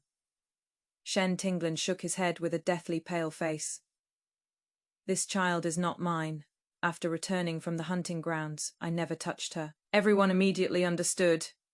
In other words, to cover up her deception, Lady Lu had an affair and is carrying a bastard child. So General Shen has been cuckolded. Lu Qingwu hadn't expected that, despite taking nourishing medicine daily and doing her best to make the child grow faster. Court Judge Wang would still discover the flaw, but she couldn't admit it. Otherwise she would only have a dead end. You old bastard! You must have been bribed by Yunji to deliberately harm me. The child in my belly is 4 months old. Don't you dare lie, Shen Lang. I love you so much, how could I possibly betray you? Shaolin casually twirled his jade thumb ring and raised an eyebrow at Shen Tinglan, whose face was ashen. General Shen, whether it is your child or not, wouldn't a quick investigation tell you everything? No, you can't investigate. Shen Lang, my medical skills really aren't that good, and my personality isn't likable either. But my love for you is real. Shaolin suddenly burst out laughing. Ha, those words sound awfully familiar. When General Shen went to the Kui residence to take my wife as a concubine, didn't you say something similar? His gaze cut like a knife toward Shen Tinglan. Lady Lu's words aren't wrong either. Xian, though, the child isn't yours. Her love for you is real. The last trace of color drained from Shen Tinglan's face. He had once shamelessly said such bastard words to Yunji. Though she is a concubine, the one I love most is her. He finally understood the heartache Yunji felt back then. It turned out the true love he spoke of was so unbearable. The blade he once swung at Yunji had finally stabbed back into his own heart. A mouthful of fresh blood suddenly spurted from his mouth. He wiped the blood from his lips and glared coldly at Lu Qingwu.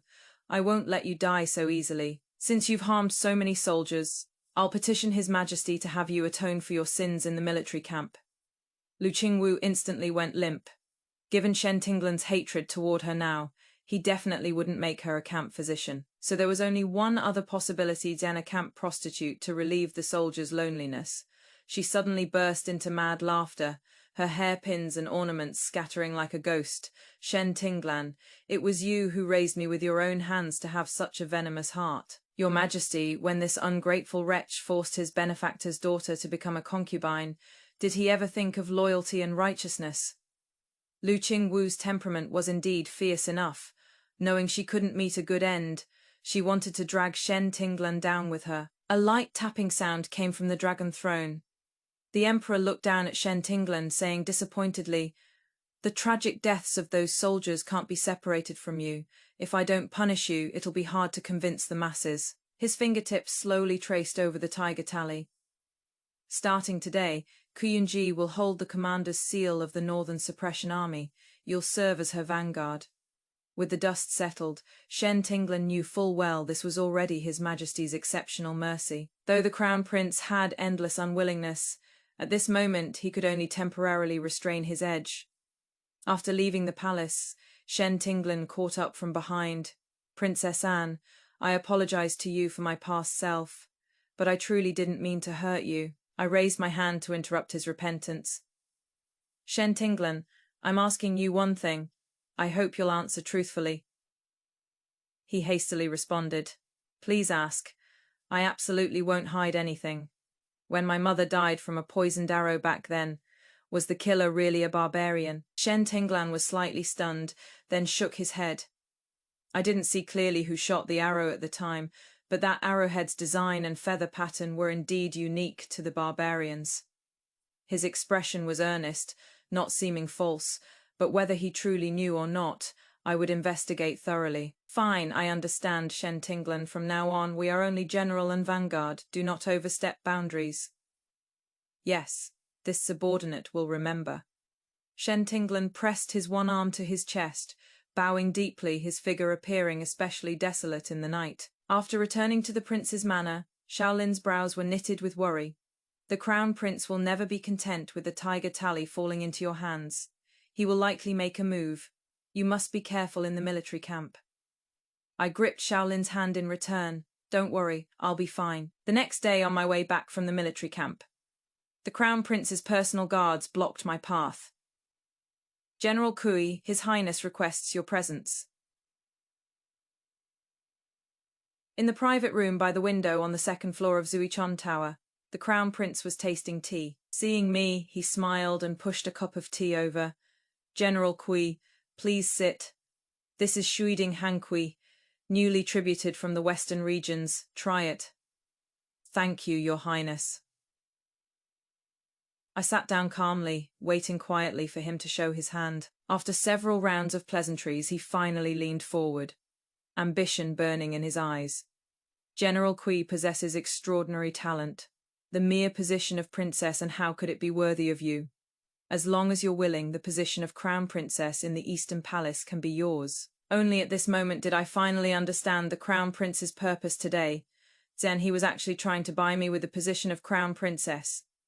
I put down my teacup and replied with a smile, "Thank you for your highness's favour, but I share deep affection with Prince Anand, have no intention of remarrying." The crown prince's smile suddenly turned cold. Yunji, don't refuse a toast only to be forced to drink a forfeit. No matter how capable you are, you're ultimately just a subject. You should understand the principle that when the sovereign orders a subject to die, the subject has no choice but to die. I fearlessly locked eyes with this ambitious heir apparent before me. 7 years ago, did your highness the crown prince threaten my mother in the same way?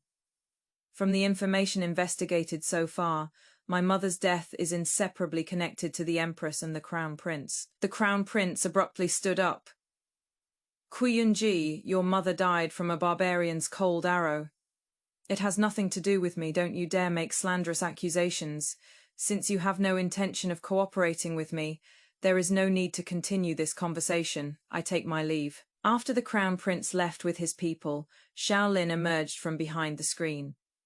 It was only after marrying Shaolin that I learned Zuichun Tower was his property, primarily used for gathering intelligence. He took my slightly cold hand.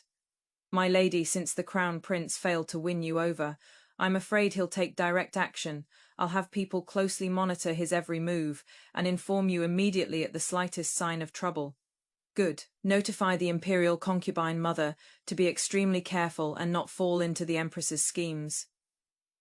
Shaolin and I thought the crown prince would immediately make a move against me, but unexpectedly everything remained calm until the New Year's Eve banquet. During the feast, several dancers gracefully performed in the center of the great hall.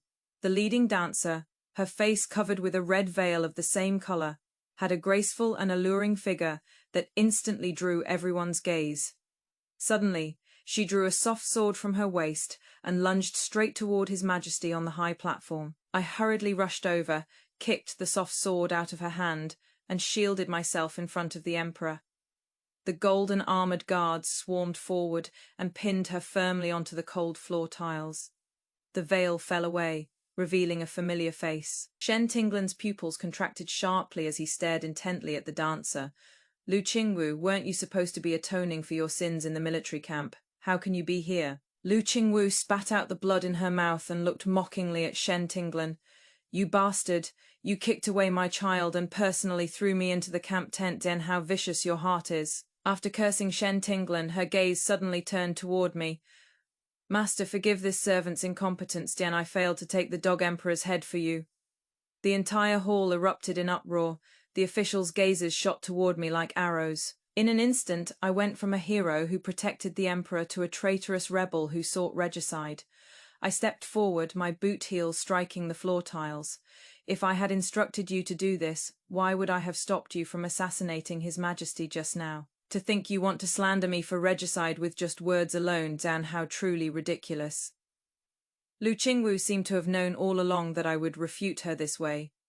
She answered calmly and unhurriedly, "Master, don't try to argue. Although I don't know why you suddenly changed your mind, I know your secret. The truth is, you are the child born between old General Kui and a barbarian." The entire hall fell deathly silent. Even the musicians dropped their peepers in shock. The Kui family has been a military household for 100 years. Our ancestors followed the founding emperor to expand the territory. And generations of female family heads have commanded the troops.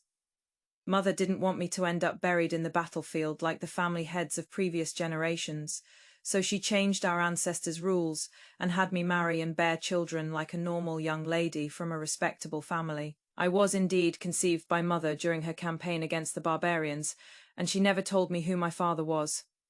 But I trust her. My father could never possibly be a barbarian. The Crown Prince's icy gaze seemed to pierce right through me.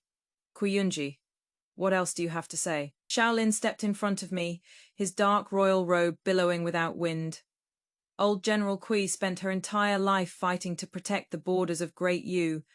How could she possibly have borne a daughter with a barbarian? His voice turned cold. Crown Prince, I know you want to eliminate those who differ from you, but you shouldn't slander a loyal subject and make her bleed and shed tears. Several old generals' eyes instantly reddened. Crown Prince, please see clearly. The Lu woman is spreading lies to confuse people. She is clearly a barbarian spy framing the loyal and virtuous. The Prime Minister stroked his beard and sighed deeply. This old minister also believes in old General Kui's character, but matters of love cannot be controlled by reason. In case she made a mistake in a moment of confusion, it is also possible. His cloudy eyes turned toward me. Yunji, you say you're not a descendant of the barbarians. Then how will you prove it? I met that venomous gaze and suddenly smiled lightly. Why should I prove my innocence since Lu Qingwu says barbarian blood flows in my body? Then let her prove it. The officials erupted in discussion. That makes sense. We can't wrongly accuse a loyal minister who has rendered outstanding service to great, you just because of a few words from Lu Qingwu. What if she is a barbarian spy deliberately framing our great Yu general? The Crown Prince's face turned dark, his 5 fingers nearly crushing the cup. Lu Qingwu, present your evidence. Under the watchful eyes of everyone, Lu Qingwu pulled out a bone hairpin, twisted open the head, and a roll of thin paper slid out from the hollow interior. Look carefully, everyone. This is the assassination order Yunji gave me. It bears her personal seal, and she cannot deny it. The Prime Minister snatched it over for careful examination, and finally reached a conclusion. Your Majesty, this is indeed General Kui's personal seal. She really is Lu Qingwu's master, a descendant of the barbarians. The Emperor looked at that slip of paper, his gaze sharply fixed on me. Yunji, are you being wronged? I knelt and kowtowed. Your Majesty, this subject has been wronged. The seal on it is forged. My seal was chipped at one corner not long ago, but the seal on this is intact. Please examine it. To prevent being framed, I had damaged the corner of my seal early on. The Crown Prince and Prime Minister's wishful thinking was about to fall through. The Emperor rubbed his finger over the crack at the seal's corner, a cold gleam flashing in his eyes. What a vicious woman! How dare you frame a loyal subject? Guards, drag Lu Qingwu out and execute her by slow slicing. Wait, I still have evidence. Lu Qingwu hastily pulled out a letter from her bosom and threw it to the Prime Minister. Open your dog eyes and look carefully. This is a personal letter from the barbarian king. The Prime Minister unfolded the letter with a shake, his voice like a mournful cry. Your Majesty, it truly is a letter from the barbarian king to Yunji. The handwriting cannot be faked. She really has colluded with the enemy and betrayed the country. Shaolin shielded me behind him. Father Emperor, please discern clearly. The one who colluded with the enemy and betrayed the country is someone else. Please allow your son to bring a witness to the hall. The Emperor waved his hand. Granted. Soon, a man covered in blood was brought in. Lu Qingwu saw the person and struggled to rush over. Brother Jingyu, are you all right? Jingyu tearfully grasped her blood-stained hand. Qingwu, don't remain obstinate. General Kui is a good person. She and Prince and rescued me from the Crown Prince's hands. Don't continue being an accomplice to a tyrant. Shaolin feared Lu Qingwu didn't understand, and explained coldly, Lu Qingwu, you fool. Did the Crown Prince tell you that as long as you obediently framed my wife as a barbarian descendant, he would release Jingyu? But he didn't keep his promise. In his heart, only the dead can absolutely keep secrets. If our people had arrived a bit later, Jingyu would already be a corpse. Hearing Shaolin's words, Lu Qingwu glared at the Crown Prince furiously. You beast! You actually broke your word. I want to perish together with you. She kowtowed 3 times with loud thuds. Your Majesty, the Crown Prince captured my beloved and threatened me with his life to assassinate you under the guise of a dancer, and after failing, would pin everything on Yunji. My crimes are heinous. I only seek death, but I beg your mercy to spare Jingyu's life. He is innocent. Anyone could feel Lu Qingwu's love for Jingyu that was deep to the bone. Shen Tinglan staggered a few steps, his single arm trembling like a withered leaf in the wind. Lu Qingwu, so you've been involved with my guard Jingyu all along. You can center your life for him, yet you refuse to exchange 10 years of your lifespan with me for pain sensation. So from beginning to end, the one you loved was always him, right? Lu Qingwu's blood-stained vermilion lips bloomed with malicious satisfaction. Yes, you guessed everything right. From beginning to end, the one I loved was always brother Jingyu, and the child I'm carrying is his too. She laughed maniacally. You're the kind of scum who demotes his wife to concubine. How would I dare give you my true heart? Yunji loved you wholeheartedly for so many years, yet you still abandoned her without a second thought. I'm not that stupid. My love for you was all an act. Ha ha ha. You fool, you actually lost the person who loved you most for a bad woman like me. Shen Tinglan's body hunched over as he vomited a large mouthful of fresh blood. So this was the pain of having one's heart gouged out, and 1,000 times worse than losing an arm. The Crown Prince didn't expect. I would rescue Jingyu. The current situation is extremely unfavorable for him. Lu Qingwu must die. I anticipated he would silence her, so I waited by Lu Qingwu's side early on. When the long sword thrust toward us, I spun and kicked. The golden-armored guard's wrist bone shattered with a crack, and the long sword clattered to the ground. Protect His Majesty. The other golden-armored guards hurried forward and pinned that person to the ground. The Emperor laughed in extreme fury, his fingers gouging deep marks into the golden lacquer of the dragon throne. My golden-armored guards have become the Crown Prince's lackeys. His gaze fell heavily on Shaolin. Prince An, you tell me, Jen, who exactly is the one colluding with the enemy and committing treason? Your Majesty, the ones maintaining correspondence with the barbarians are none other than the Crown Prince and the Prime Minister. As soon as Shaolin spoke these words, half the court officials dropped to their knees with a thunderous sound. Your Majesty, the Crown Prince and the Prime Minister are utterly loyal to you, absolutely without any disloyalty. The Lu woman is full of lies. You cannot convict the heir apparent based solely on her testimony. The Emperor looked at the ministers kneeling below, gripping the dragon throne's armrest tightly.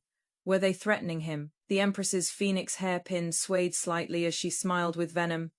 Your Majesty, the Crown Prince is the heir apparent. How could he do anything to harm the Great Yu's realm? Rather, it is Prince An who, ever since marrying the Kui family's daughter, has been restless. Perhaps he harbored ambitions for the succession and orchestrated today's assassination.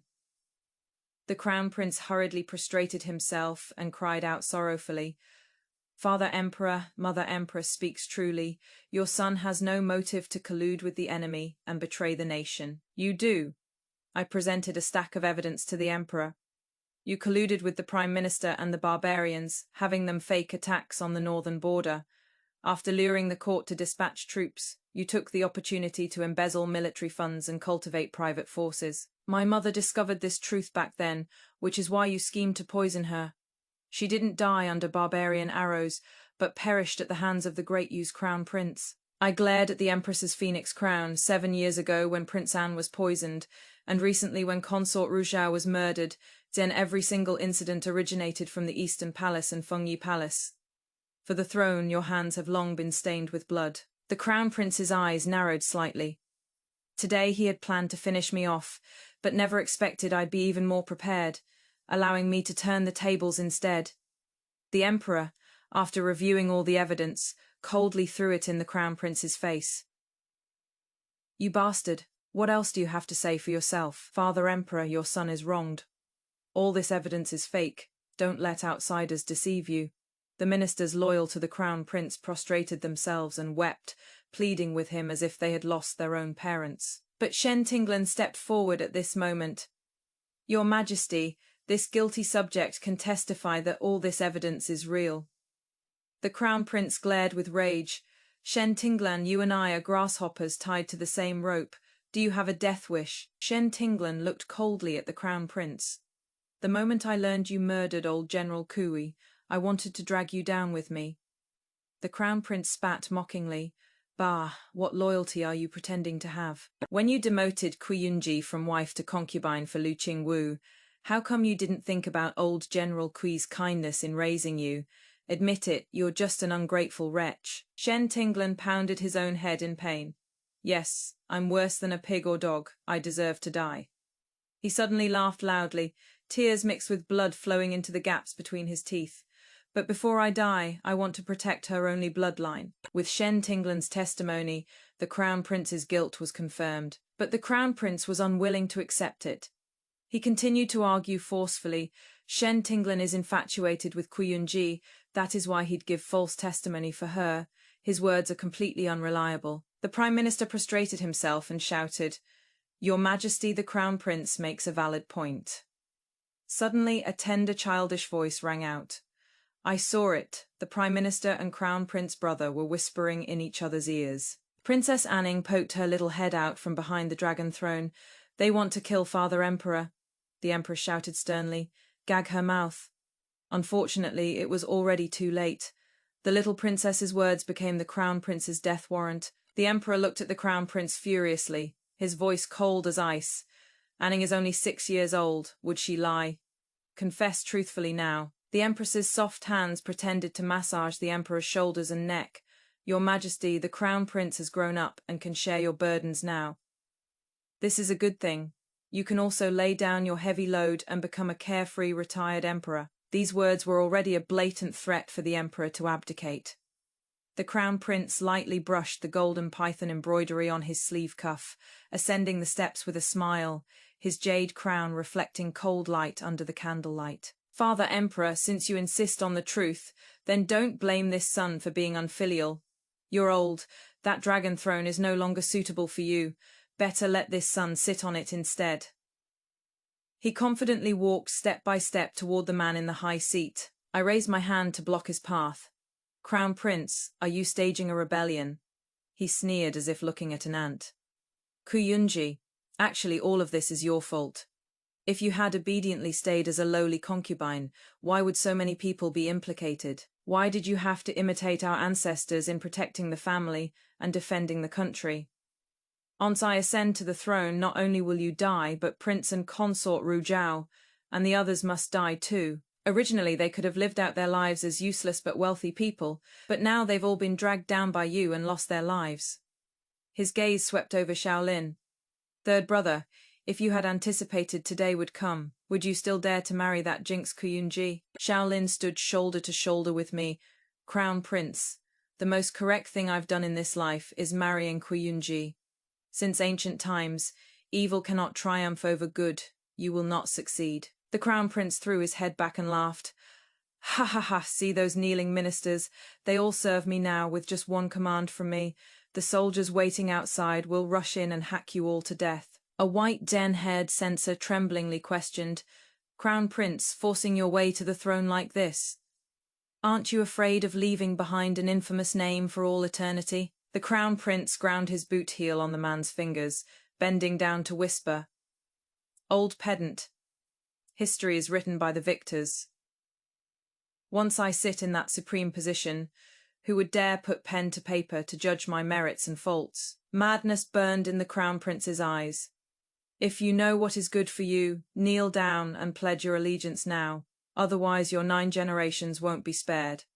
What answered him was the palace doors bursting open. Black Jan-armoured troops flooded in like a torrent, the cold gleam of blades and halberds reflecting off the Crown Prince's deathly pale face. I stood before the army with my hand on my sword.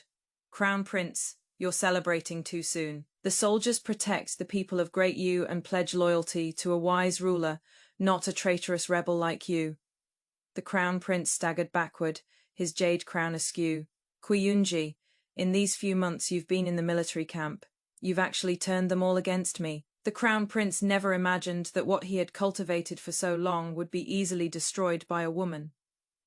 My gaze swept over the gleaming armor. It is not that I'm capable.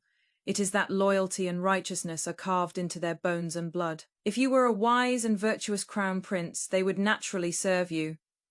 The Crown Prince collapsed onto the golden steps like a puppet with cut strings, his laughter hollow. Ha ha, it is over. Everything is over. The Prime Minister, and those ministers who supported him all, looked ashen dan-faced and they had backed the wrong side. One misstep, and it is a 10,000 janjang abyss. Soon the crown prince, the empress, Shen, Lu Qingwu, the prime minister, and the others were all taken away to await execution. The Great Yu dynasty underwent a major reshuffle, and the loyal ministers finally had a way to survive. In the imperial study, dragon incense wafted through the air. The emperor looked at me kneeling below, showing an expression of appreciation. Minister Kui, you indeed did not disappoint me. Speak. What reward do you want? I knelt on one knee. Your Majesty, I wish to guard the northern border permanently. He clapped his hands and laughed heartily. You're very clever, but I'm no fool of an emperor either. I'll pass this throne to Prince An, and when the time comes, you must help him hold on to the Great Yu's kingdom. Actually, the emperor had long discovered the ambitions of the crown prince and the prime minister. I was merely a sharp blade in his hand. Imperial tactics den, I had long been a blade within the game. Thunder and rain, both are the emperor's grace. The safest approach was to stay away for now. Before departing for the northern frontier, I returned to the Kui residence to pack my things. While sorting through Mother's belongings, I discovered a journal locked inside a wooden box.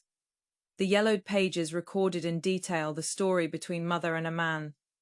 It turned out my father was a person from another world who met Mother at the northern frontier. Amidst the wind and snow of the northern frontier, he taught her military strategy and miraculous healing techniques without reservation, and ultimately died in a rain of arrows protecting Mother. It was precisely because of Father's death that Mother became determined not to let me follow the old path of the Kui family daughters. I caressed the silver armor Mother had sewn for me with her own hands, my heart filled with mixed emotions. Mother, only when one is strong enough can one avoid being hurt by others.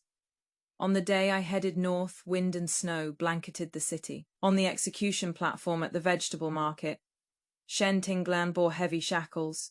He looked at me on horseback, his lips moving. Yunji, if there is a next life, I will definitely. I tightened the reins, my voice cutting through the cold wind. Shen, between you and me, this is the end. Shaolin helped me wrap the fox fur tightly around me. The sound of hoofbeats rises, crushing the fresh snow behind. The man's hoarse wails mixed with wind and snow roll in. Regret that came too late is finally swallowed by the howling north wind. In the distance, the vast outline of the northern frontier stretches across the horizon.